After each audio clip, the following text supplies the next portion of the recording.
Maintenant, alléluia, en continuant dans le livre de Éphésiens 4, verset 30. Éphésiens 4, verset 30. Ephesians 4, verse 30. L'Esprit de Dieu est une personnalité. Oui, l'Esprit de Dieu est une personnalité. Il faut qu'on traite l'Esprit de Dieu avec révérence. Il ne faut pas l'attrister. Il ne faut pas l'attrister, car il nous a scellés avec sa puissance pour le jeu de la rédemption. What are we saying here? The Holy Spirit is a personality, and he must be treated with reverence. With reverence. We must not grieve the Holy Spirit. Why? Because we are sealed unto the day of redemption. Pourquoi est-ce qu'il nous a scellés pour le jour de la rédemption? Il nous a scellés. Quelque chose qui est scellé, c'est pour conserver. On scelle quelque chose pour conserver la chose. C'est pour nous conserver et pour nous faire spirituel. Comme ça, nous n'allons pas faire des choses avec notre sens carnel et tomber dans les péchés. L'Esprit de Dieu nous a scellés pour que nous ne péchions pas, pour que nous puissions marcher dans l'Esprit et dans la sainteté. C'est pour ça qu'ils nous ont scellés. Alors, il ne faut pas traiter le Saint-Esprit comme n'importe quoi, n'importe comment. Non, il faut traiter le Saint-Esprit avec révérence. Jésus-Christ, il a dit, tu peux pécher contre le Père, tu peux pécher contre moi, le Fils, mais le péché contre le Saint-Esprit, ça conduit à la mort. Ah oui, Jesus said it. We must treat the Holy Spirit with reverence because you can sin against God, you can sin against the Son, but you must not sin against the Holy Spirit because that will bring blasphemy unto death. Alors, c'est pour ça qu'il faut faire attention, mes chers frères et sœurs. Le Saint-Esprit, on le traite comme n'importe quoi, n'importe comment maintenant, mais Jésus-Christ nous dit, attention, il faut traiter le Saint-Esprit avec révérence. Parce que c'est lui qui nous garde, c'est lui qui nous protège, c'est lui qui nous dirige vers la perfection de Dieu. C'est lui qui nous dirige vers la fin, le jour de rédemption, pour que nous ne péchions pas. Amen. Sans ça, nous avons des problèmes. C'est pour ça, ce qui se passe dans l'Église maintenant, avec les enfants, c'est les mensonges et toutes sortes de choses qui se passent dans l'Église qui ne doivent pas être. Si on marche dans l'Esprit, si on est toujours à l'écoute de l'Esprit, de faire ce que l'Esprit a demandé, tout ça ne va pas se passer dans l'Église. Il y aura la paix, il y aura l'amour, il y aura la joie, il y aura tous les fruits de l'Esprit. Ah oui. Voilà une autre raison. Une autre raison pour laquelle il faut marcher. Il faut être à l'écoute de Saint-Esprit, c'est pour pouvoir produire les fruits de l'Esprit. Yes, my beloved. Another reason why we must listen and walk in the Spirit is to be able to produce the fruits of the Spirit. Amen. Without walking in the Spirit, we cannot produce the fruit of the Spirit. Without obeying the Spirit, we cannot produce the Spirit, the fruits of the Spirit. Amen. Il faut toujours être à l'écoute du Saint-Esprit pour savoir ce qu'il faut faire. C'est comme ça que nous allons pouvoir produire les fruits, les 9 fruits du Saint-Esprit. Au nom de Jésus-Christ. Alléluia. Maintenant, on va parler concernant les moyens de communication du Saint-Esprit. Alléluia. Hallelujah. We are going to speak on the method of communication by the Holy Spirit. Hallelujah. Thank you, Jesus. Hallelujah. Oh, Rabashantadaba. Comment est-ce que le Saint-Esprit communique avec nous? Comment est-ce qu'il nous parle? Les moyens de communication du Saint-Esprit. Premièrement, il nous parle par des visions et des rêves. En Actes, chapitre 2, verset 17, on va voir ça. Aussi dans Joël, chapitre 2,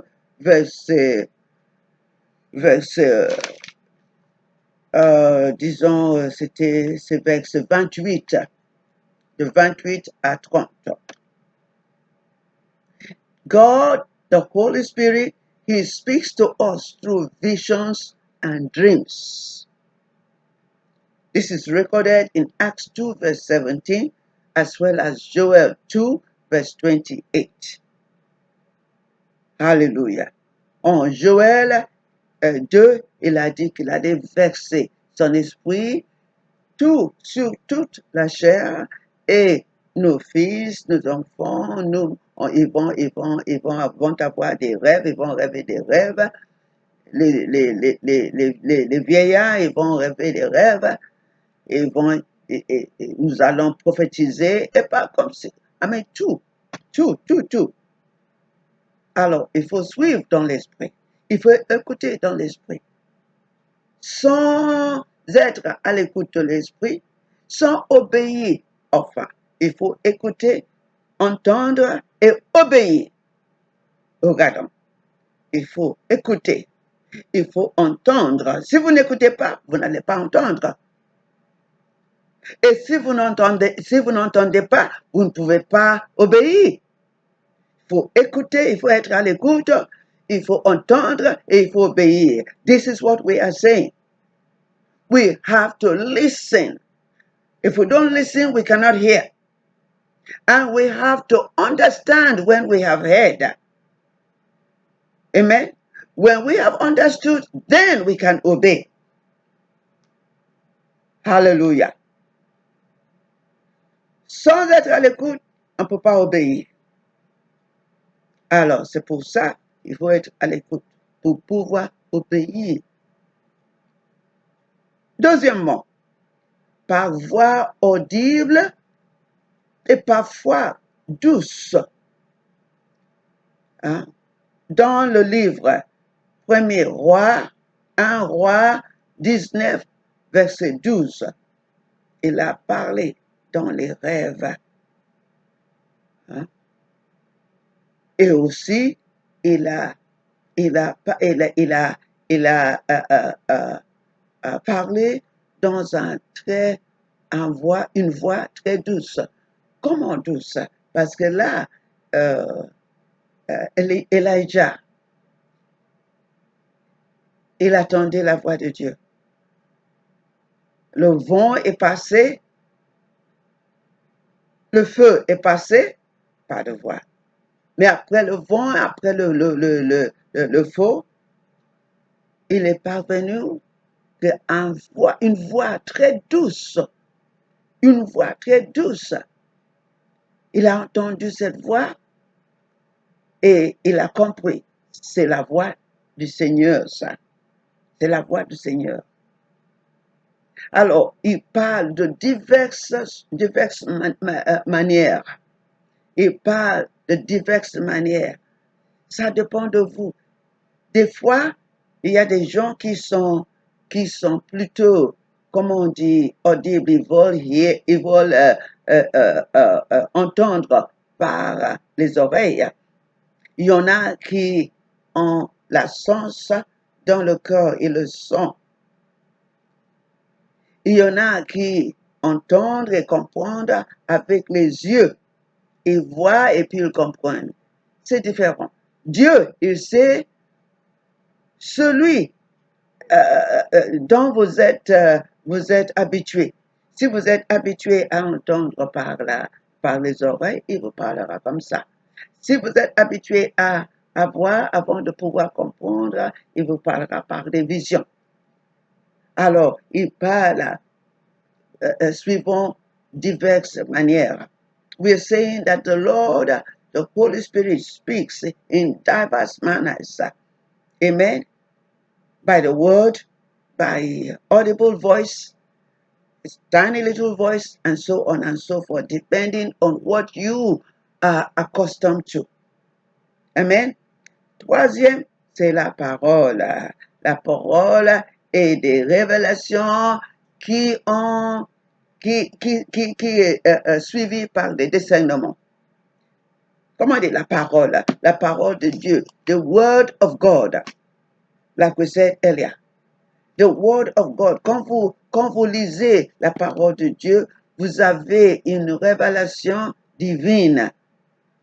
Vous avez des discernements aussi. Là, le don de discernement, c'est écrit dans 1 Corinthe 12, hein, de verset 1 à 14. Voilà, si vous lisez. Il faut lire. Hallelujah. So when we read the word of God, there is a revelation of the word that comes to us. Par exemple, avant-hier, je lisais. Et pendant que je lisais, j'ai lu en Genèse 26, je pense que c'est verset 12. Je pense, je ne m'en souviens plus. Alléluia. Genèse 16, verset 12. Dieu a dit dans cette verse, il a dit que Ishmaël, il va être un homme très violent. Il va haïr les gens et les gens vont le haïr aussi. Et puis, dans l'esprit me dit, Seigneur me dit que maintenant, il est temps pour prier pour les descendants, les enfants d'Ishmaël, de tourner leur vie et voir que Jésus-Christ, il est leur Seigneur, il est leur Sauveur.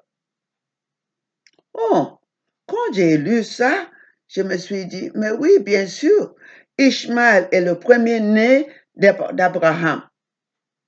Isaac est le second. Mais parce que Ishmaël était un produit de la chair, Dieu n'a pas aimé qu'il reste avec Isaac dans la même chambre parce que Dieu, il n'aime pas la chair. La chair, c'est juste une couverture.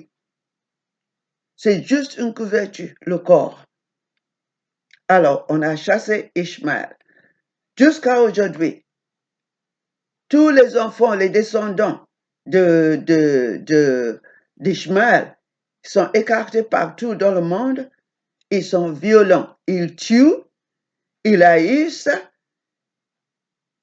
ils tuent des gens comme s'ils tuent des animaux. Alors, en ce moment-ci, Dieu m'a dit avant-hier que maintenant, il faut prier. Parce que lui, il n'aime pas que personne entre dans le feu Parce que le feu est fait pour le Satan et les anges qui sont, ces anges qui sont déjà mis dans les prisons, pas pour les hommes. Alors, ils disent, il faut prier. Vous voyez, si on ne marche pas dans l'esprit, on ne peut pas entendre ce que Dieu dit. Là, dans le livre de Genèse 16, verset 12, Dieu m'a donné une commission. Et la commission qu'il m'a donnée, ce n'est pas juste pour moi, c'est pour tout l'univers. Il a dit, prêchez ça, envoyez ça à tout l'univers. Que tout le monde qui entend ça, qui continue, qui commence à prier pour la conversion des musulmans, des islams, des hindous, tous ceux qui ne croient pas en Jésus-Christ, tous ceux qui sont des enfants d'Ishmaël. Amen. C'est pour ça qu'il faut être à l'écoute du Saint-Esprit. We are saying that as you read the Word of God, the Holy Spirit gives you a revelation. And just as I was testifying, as I read Genesis 16, verse 12 yesterday, the Lord said, Ishmael, it's time for Ishmael to be converted to Christ. So pray for all Muslims, Islams, or whatever religions they are, who do not obey the Word of God. Pray for their conversion. If I was not in the Spirit, I would not get that revelation.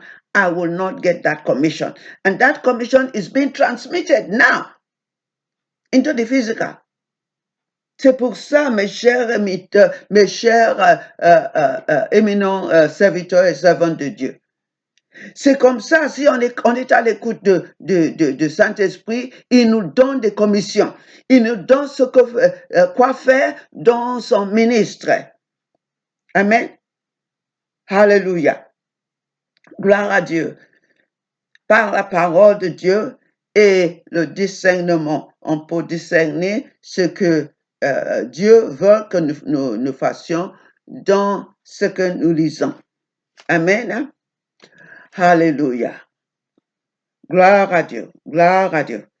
Oh, glory to God. Arabashatarabaraba. Shekiriboko sataraba. Shekiriboko sata.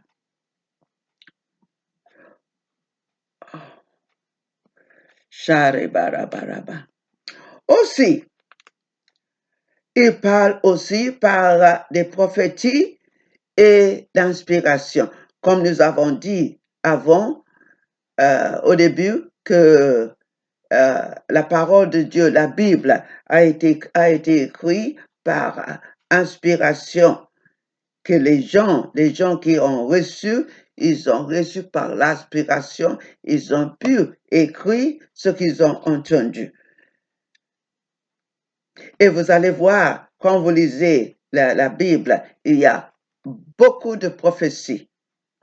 Ces prophéties ils nous donnent, par exemple, Isaïe 6, chapitre 6, chapitre 7, jusqu'à chapitre 14. Isaïe, Dieu a prophétisé concernant notre délivrance, notre conversion. Et puis, en Ésaïe 53, il a mentionné comment Jésus-Christ va souffrir pour nous sauver et nous donner la paix. C'est parce qu'il a entendu dans l'esprit. En chapitre 6 d'Ésaïe, il a vu l'onction de Jésus-Christ. Et quand il a vu l'onction de Jésus-Christ, on disait qu'il y a des gens avec qui Dieu parle suivant la vision, suivant les yeux. Il a bien vu. He said, I see the trail of the Lord. It filled the entire house. Et quand il a vu la puissance de Jésus-Christ. Il a vu son trône. Et puis tout d'un coup, il s'est regardé. Mais alors, regardons la gloire de Jésus-Christ. Regardez-moi. Moi, je suis sale. Je suis, comment, oh non, je suis tellement sale. Même ma voix, ma langue est tout sale.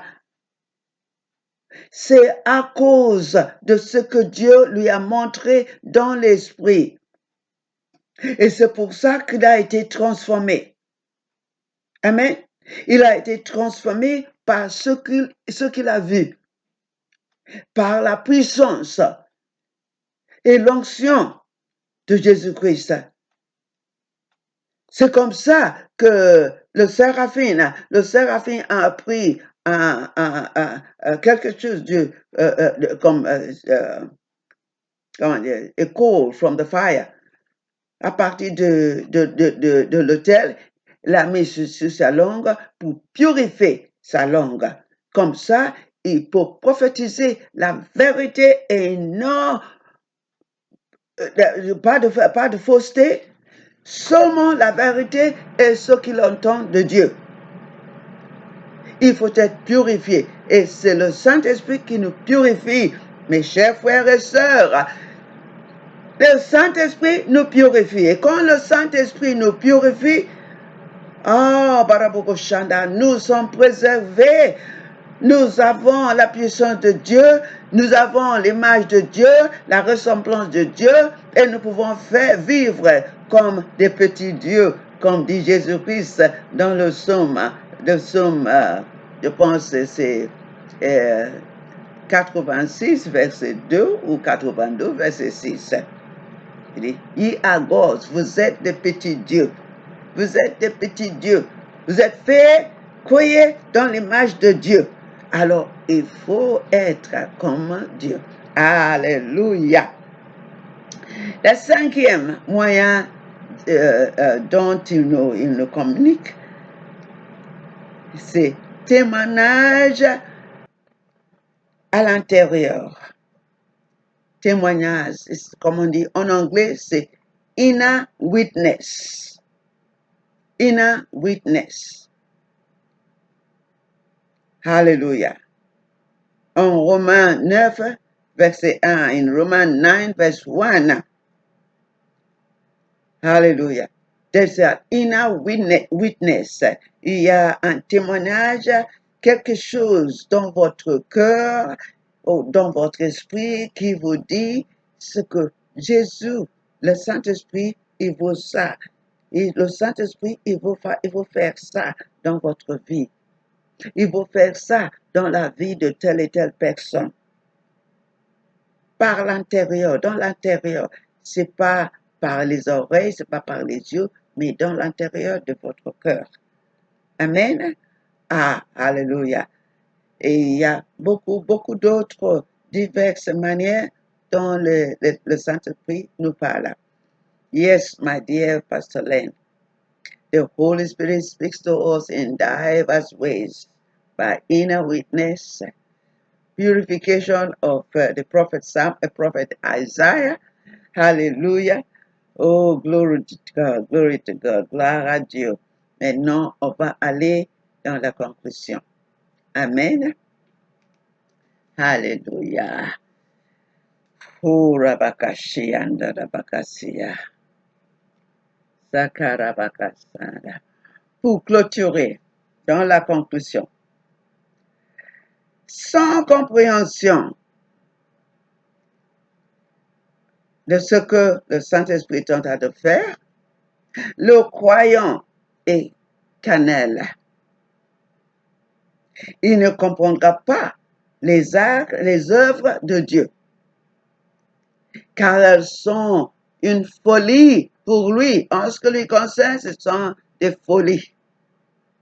Il ne peut pas les connaître parce que les œuvres de Dieu sont spirituelles. Dans le livre 1 Corinthe 2, verset 14 jusqu'à 15. Les croyants qui croient en Jésus-Christ, mais qui continuent à marcher par la chair, ils sont dirigés par la chair, ils ne comprennent rien de l'esprit parce qu'ils sont carnels. Puisqu'ils sont carnels, ils voient la Bible, ils voient les choses, les Écritures de Dieu et les œuvres de Dieu comme des histoires. Ils ne croient pas dans l'esprit. Et parce qu'ils ne connaissent pas des choses de l'esprit, ils ne peuvent pas changer. Ils ne peuvent pas être transformés par le Saint-Esprit. Ils restent toujours carnels. Et la Bible dit que ceux qui marchent dans la chair, qui sont carnels, ils sont des ennemis de Dieu. Yes, beloved. Yes, yes, yes. Carnal people do not understand spiritual things because they are foolishness to them. And because they are carnal, the Bible says they are his enemies. Paul says they are enemies of God. The carnal people are enemies of God. Ah, Lord, this is very serious. Ça, c'est grave, mes frères et sœurs. D'être un croyant carnal, ça veut dire qu'il est ennemi, et il est ennemi à Dieu. Amen. Il faut bien lire ça. Lisez avec l'esprit. 1 Corinthiens 2, versets 14 à 15. Ça, c'est grave. Il ne faut pas marcher dans la chair. Il ne faut pas vivre dans la chair. Il faut pouvoir comprendre les œuvres spirituelles de Dieu et apprécier les œuvres de Dieu. If we do not understand spiritual things, we cannot appreciate God. Amen. That's why we see scorners who scorn at the word of God. Dans l'église de Dieu, l'église est spirituelle. Nous devons être spirituels. Amen. Et qu'est-ce que ça veut dire? Les leaders dans l'église de Dieu, ils doivent assurer que le peuple de Dieu est bien enseigné selon le Saint-Esprit. We, the leaders in the church, must ensure that the people of God are well taught in spiritual matters and they are well brought up according to the Spirit, not according to carnal understanding. Au nom de Jésus-Christ. Amen. Même en lisant la Bible, comme nous avons dit avant, hein? Même en lisant la Bible, nous devons avoir la révélation de ce qui est écrit. Sinon, ce sont des histoires qui n'amènent à rien. Rien du tout. We have to be able to understand even the Word of God. When we read the Word of God, we should be able to have revelations. So, this is a supplication to the leaders. C'est a prayer for the leaders. Nous prions, vous, les leaders, les éminents servantes et serviteurs de Dieu. Il faut assurer que votre peuple dans votre église sont bien enseignés, suivant selon le Saint-Esprit. Sinon, on a des problèmes dans l'église. Ah oui. On a des problèmes dans l'église, mes chers frères et sœurs. Il ne faut pas se laisser faire en ce qui concerne le Saint-Esprit. Amen. Au nom de Jésus-Christ. Alléluia. Oh, Rabashaya, soyez bénis tous. Et avant de conclure, avant de finir, on va prier une petite prière pour que l'Église de Dieu sache qu'ils doivent être à l'écoute du Saint-Esprit et obéir le Saint-Esprit. Cher Père éternel, nous vous prions, comme vous avez vu, votre Église, votre peuple, nous sommes très, très canals. Et nous vous prions de bien vouloir verser votre Saint-Esprit, comme vous avez dit dans le livre Joël, et nous préparer. Vous avez dit que pour préparer dans le livre Joël, vous avez dit qu'il faut être en jeûne, il faut prier pour tuer la chair. Alors nous vous prions de bien vouloir faire que nous tuions notre chair. Comme ça, nous allons pouvoir obéir votre esprit. Et quand vous versez votre esprit, ça va nous transformer. Au nom de Jésus-Christ, nous avons prié. Amen. Amen. Amen.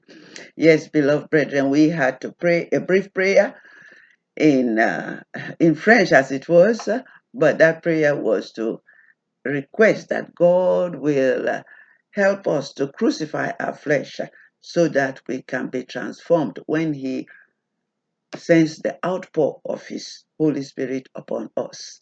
In the name of Jesus Christ. Soyez bénis tous. Alléluia. Alléluia. Alléluia. Avant de clôturer, je dis merci au président de PPDO pour cette occasion, pour l'opportunité de parler aux hommes et aux femmes de Dieu. Au nom de Jésus-Christ, soyez bénis. Que Dieu vous bénisse tous. Shalom, shalom. Alléluia.